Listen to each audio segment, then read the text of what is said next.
Hindi pasintable sa mga manonood natin, no? Pero ano yung gagawin mo kung bigla-bigla ka makakakita ng isang babae na nakahandusay?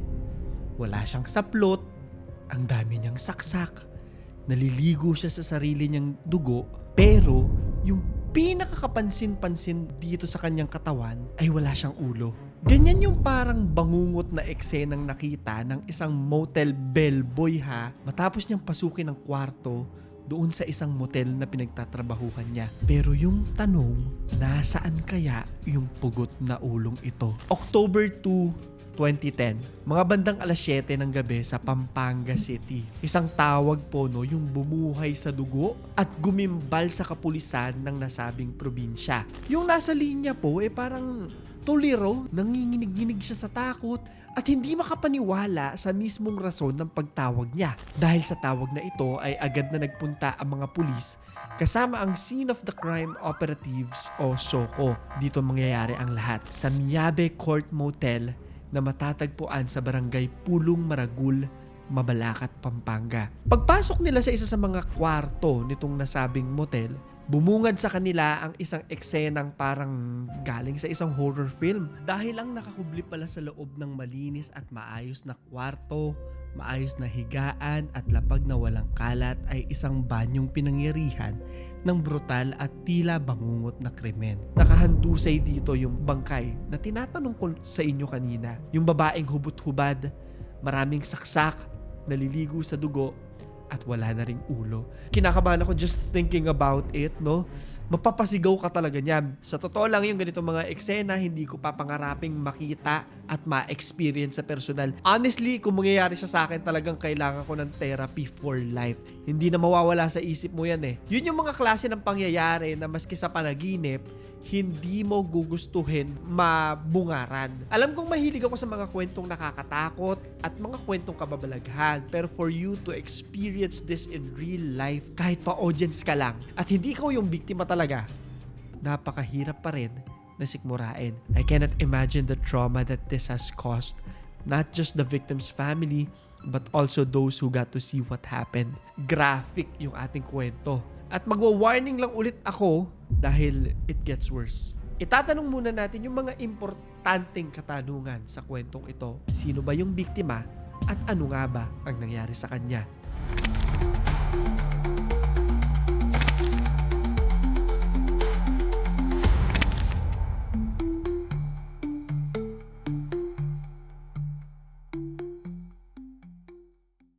The victim.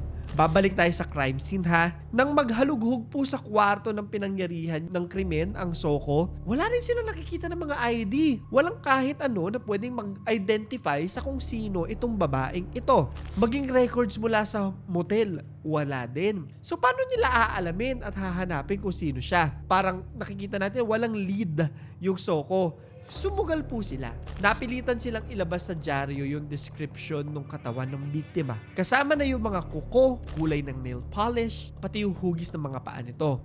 Umaasa na may makakakilala ng mga kapamilya o kaibigan ng biktima sa pamamagitan lamang ng ganitong klase ng description. After 2 days, October 4, 2010, isang lalaking naghahanap ng pamangkin niyang babae ang lumapit sa mga pulis. At matapos silipin yung paa at hugis ng katawan ng babae, ay nakumpirma nito na yung biktima at yung pamangkin na hinahanap niya ay iisa. Kaya yung biktima, despite the fact na wala pa ring ulo ng mga panahong yun ay hinihinalang si Katrina Gantan. Isang 22 years old na information technology graduate na nagtatrabaho bilang isang call center agent. Si Katrina ay ang itinuturing na pag-asa ng pamilya niya. Breadwinner, ganyan. Mabait, simple, wala siyang kaaway at maraming pangarap sa buhay. Isa na doon ay ang mapauwi sa Pilipinas yung ina niya na OFW at maging breadwinner ng pamilya nila para makatulong maitaguyod hindi lang yung sarili niya, kung hindi yung nanay niya, lola niya at mga kapatid niya. So yung tanong, kung si Katrina po ang biktima, sino ang gagawa sa kanya nito at bakit pupugutan ang ulo niya? Nasaan na nga ba yung ulo ng kawawang dalaga? Mahahanap pa kaya nila the suspect? Gamit po itong mga lead na nakuha, na baka nga si Katrina Gantan yung babaeng nawalan ng ulo. Parang sumusugal na lang din talaga sila eh. Hindi pa nila sure lahat eh. Ipinagpatuloy ng mga pulis yung investigasyon, and although hindi pa rin naman naging madali, syempre, at least by this time, they already have something to start with. So nagtanong-tanong yung mga pulis sa mga maaaring makakita sa taong pumasok sa motel noong October 1 kung kailan nangyari yung krimen. Meron po isang tricycle driver at isang empleyado doon sa Miyabi Court Motel yung nakapagbigay po ng description. At mula sa description na ito ay nakagawa yung mga pulis ng composite sketch. FYI lang po sa mga manonood natin, ang composite sketch or composite drawing ay isang forensic art. Gamit yung mga description na binigay ng mga witness at yung visual recollection o yung mga natatandaan nila, gumagawa sila ng two-dimensional likeness sketch na ginagamit para ma-eliminate at posibleng ma-identify yung suspect or suspects sa isang krimen. Yan yung mga nakikita natin sa TV na fina-flash nila sa mga crime investigation stories, ganyan. Minsan kamukha, minsan hindi. Minsan pa nga yung nagpe-presenta sa TV, may mga nakikita ko, yun yung kamukha eh. Pero hindi naman pala talaga sila. We cannot say that this is 100% accurate, lalo na at maraming factors na maaaring maka-apekto hindi lang doon sa drawing, kundi maging doon sa description. Baka rin kasi naiiba yung memorya natin, di ba? Kung mabilis lang natin nakikita yung mga kriminal, ganon. But in most cases, masasabi natin na malaki ang naitutulong nito para ma-identify yung suspect o mga taong maaaring involved doon sa kaso. Especially kung walang-wala na talagang maipresenta, di ba? At sa kasong ito, napakalaki ng naging tulong ng nabuong sketch para positibong ma-identify na si Katrina ang biktima. Dahil nung ipakita ng mga pulis sa tiyuhin ng babae yung sketch, ay gulat na gulat ito at nanlaki ang kanyang mga mata na makilala yung lalaking kahawig nung mga nasa drawing. Sabi niya, "Kilala ko yan! Katrabaho yan ni Katrina. Siya pa nga yung kasama namin naghahanap kay Katrina nung nawawala siya."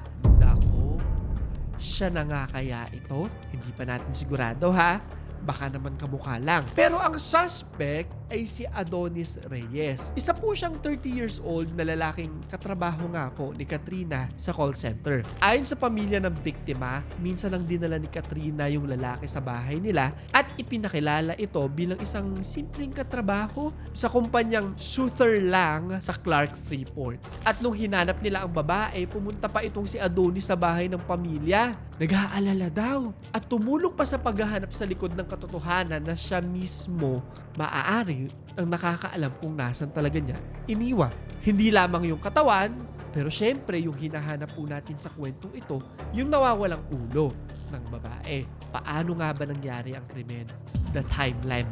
So siguro napapaisip ko kung siya yung suspect, paano siya nakasama doon sa paghahanap? Ayon sa mga pulis, ganito raw yung pagkakasunod-sunod ng mga pangyayari. October 1, 7 p.m. Yung araw bago natagpuan yung bangkay, sakay ng isang tricycle ay dumating sa Miyabi Court Motel sina Adonis at Katrina. Matapos labang ang 1.5 oras, by 8:30 p.m., lumabas po si Adonis at sinabi pa niya sa motel staff na iwan niya lang daw sandali yung kasama niya kasi nakatulog daw ito dahil medyo nasobrahan sa pagkalasing. Pero by this time, siguro naman nai-imagine nyo na, pero wala nang buhay at nakahalandusay na po sa CR ng motel etong si Katrina. Duguan na, wala nang ulo, nagawa niya na yung gagawin niya. Dahil sa pag-aalangan ng mga hotel staff na baka tumakas yung customer at hindi sila mabayaran, para makasigurado, sinubukang tawagan ng mga hotel staff sa telepono yung room na inokupan nung dalawa. Pero dahil nga walang sumasagot sa tawag nila, kasama si Adonis ay binisita ng isang staff yung kwarto para lang i-check. Sumabay naman at tila nakipag-unahan pa si Adonis pabalik sa kwarto. Paglabas ni Adonis, sinabihan niya yung staff na okay na daw at siniguro dito na wala silang dapat ipag-alala. Sa pag-aakala na okay na ang lahat, hindi na pumasok yung staff sa nasabing kwarto at sabay silang bumaba ni Adonis. But by this time, may dala itong isang plastic na para bang may buo-buong laman. Sa pag-iisip na baka damit o gamit lang naman yung nakita nila dun sa supot na ito, hindi na pinansin ng staff at hinayaan na ng lalaki na makaalis gamit yung tricycle na pinatawag nito. Pagtapos pa po niya, hinayaan na lang ng staff na matapos yung araw na nirentahan ng dalawa bago muling binisita ang kwarto. At doon na nga nila nakita yung katawan ng babae sa sahig ng CR, the arrest. So na-identify na nga po si Adonis bilang huling lalaking nakasama ng biktima dahil dito ay nagsagawa ng entrapment operation yung mga pulis para mahuli ang suspect. October 5, 2010, kasama yung isang empleyado ng motel, pinuntahan ng mga pulis si Adonis at dito na nga siya na-identify nung kasama nilang motel staff na lalaking kasama nung babaeng pinugutan ng ulo. Nang hulihin siya ng mga pulis, nag-deny pa tong si Adonis. So hindi po ako yan. Yung alibay niya, kasama daw siya sa mga naghahanap sa nawawalang babae. Bakit daw siya yung pagbibintangan? Sinampahan ng kasong murder si Adonis at ayon sa investigasyon, posibleng isang crime of passion. Palaging ganito, no? Ang kasong ito. So kahit hindi inamin ni Katrina sa kapamilya niya, nalaman na magkarelasyon pala sila nitong si Adonis. Ang naging problema, eto na. Napag-alaman ni Katrina na may itinatagong pamilya pala ang lalaki. At dahil nga may prinsipyo at ayaw din niya makasira ng pamilya, ayaw niya maging isang homewrecker, sino ba ang may gusto? Nakipaghiwalay si Katrina kay Adonis. Nagalit si Adonis at hindi ito pumayag na makipaghiwalay. Dahil sa takot na iwanan siya o takot na mabunyag ang kanyang panloloko sa asawa, nagdilim ang paningin ni Adonis. Sinaksak niya si Katrina mula sa isang saksak. Dumami hanggang sa nauwi sa pagpugot ng ulo nito. Hindi sigurado kung galit ba ang rason kung bakit nauwi sa pagpugot ng ulo ng babae yung nasabing krimen. May mga nagsasabi rin kasi na baka sinadyang gawin para hindi ma-identify yung biktima. Yan din yung theory ko. Siguro akala niya hindi malalaman pero given the technology malalaman. Siguro conspiracy theory niya, baka makatulong. We won't really know unless mismong yung suspect ang mag-confirm. Pero isa lamang ang sigurado ako. Whether it is Katrina or someone else, no one deserves this kind of disrespect and brutality. Ngayon ang tanong, nasa na nga ba yung nawawalang ulo? The missing head. So nahuli at nasampahan na ng kaso yung suspect, pero yung ulo hindi pa rin nahahanap. Kaya parang tuluyan ng mabigyan ng hustisya yung pamilya ng biktima, pinagpatuloy ng mga pulis yung investigasyon. Ayon sa mga pulis, nakumpirma nila ng mga empleyado ng motel na umalis yung suspect bandang 8:30 to 9 p.m. noong October 1. Sabi naman ng asawa ng suspect, nakauwi daw yung lalaki bandang 10 p.m. Ibig sabihin nito na kung si Adonis nga yung salarin at kung yung hawak niyang plastic paglabas ng motel ay yung ulo talaga ni Katrina, malamang ay mayroon lamang siyang isang oras para itago at i-dispatch siya yung ulo ng babae. At sa tulong ng impormasyong ito, the police narrowed down the search to the route towards his home, where he arrived just an hour after. Sinuyod ng mga pulis ang mga kalapit na lugar at dito na nga nila nakita yung isang plastic bag sa isang creek sa ilalim ng Morales Bridge along MacArthur Highway sa poblasyon Mabalacat, Pampanga. Hindi naman nahanap yung ginamit sa pagpatay sa dalaga, yung murder weapon, ika nga. Pero by October 9, 2010, 8 araw matapos maganap ang krimen, Katrina Gantan's head was reunited with her lifeless body. Patuloy naman na itinanggi ng suspect yung krimen. But because of all the evidences pointing towards him, nasampahan siya ng kasong murder. At ang posibleng kapurusahan ay lifetime imprisonment o reclusion perpetua si Adonis Reyes. Pero hindi talaga ikaw gumawa nun? Hindi, sir. Ha? Hindi nga ako marunong kumatay ng manok eh. So ano lang gusto mo sabihin doon sa mga nagbibintang sa'yo? Isa lang, makonsensya lang po yung pumatay sa kanya. Doon lang po. Sa ngayon, halos 16 na taon na mula nung mangyari yung karumal-dumal na pagpatay at pagpugot sa ulo ni Katrina. Wala nang bagong balita sa kasong isinampa sa suspect na si Adonis. And although sa ngayon, hindi ako sigurado kung nakuha ba ng pamilya yung hustisya, kung tuluyan bang nasentensyahan ng kasong pagpatay yung boyfriend ng dalaga, wala akong duda na napakabigat pa rin ng pangyayaring ito sa pamilya niya. Kaya para sa ating question of the day, kayo ba? Kung kayo si Katrina at malalaman nyo na may pamilya ang pinakamamahal nyo, iiwanan nyo rin ba ito? I-comment mo sa ilalim. So, yun lamang po. Ito si Claro III at ito ang aking kwento.